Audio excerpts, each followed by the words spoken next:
Hi guys, welcome to my vlog. By the way, my name is Rubina Nato Batalio. I'm BS Agriculture and a future agriculturist. Importance of understanding the self and future profession. Ang pagkakaintindi sa sarili ay napakahalaga sa iyong hinaharap na profesyon bilang isang magsasaka o agriculturist. Narito ang ilang mga kadahilanan. Pagtuklas ng mga interes at layunin. Sa magitan nito, ang pag-unawa sa sarili, malalaman kung ano ang mga interes at layunin mo sa larangan ng agrikultura. Maaring gusto mong mag-focus sa pagsasaka ng mga gulay, pag-aalaga ng mga hayop, at pagtanim ng mga puno. Sa pamagitan ng pagkilala sa iyong mga interes, mas madali mong matukoy kung anong aspeto ng agrikultura ang gusto mong magpagtuunan ng pansin at pag-aralan. Pagkilala sa mga kakayahan at kahinaan. Ang pag-unawa sa iyong sarili ay makakatulong sa pagkilala sa iyong mga kakayahan at kahinaan bilang isang agriculturist.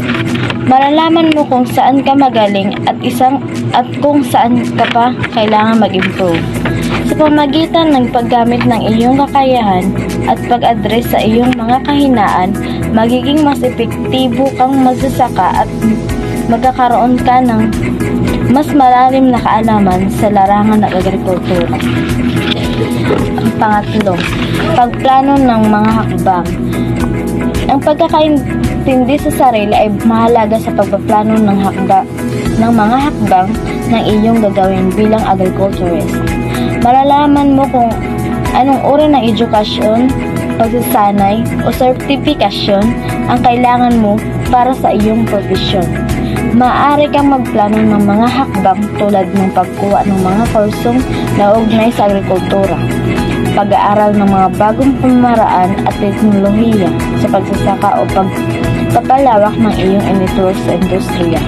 Pang-apat, pagpapasya sa tamang landas. Sa pamagitan ng pagkakaintindi sa iyong sarili, magiging mas madali iyon ang pagpasya sa tamang landas ng iyong tatahakin.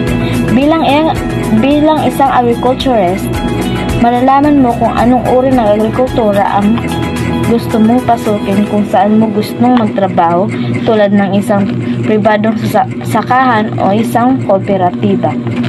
At kung anong mga pamamaraan ng pagkakaroon ng malinaw na direksyon at makakatulong sa iyo sa maging matagumpay na iyong profesyon. Sa kabuuan, ang pagkakaintindi sa sarili ay mahalaga sa iyong hinaharap na profesyon bilang isang agriculturist. Ito ay makakatulong sa iyo na matukoy ang mga interes at layunin mo. Kilalanin ang iyong mga hakbang at magpasya sa tamang landas sa pamamagitan ng pag-unawa ng iyong sarili. Magiging mas handa at epektibo kang magsasaka sa larangan ng agrikultura.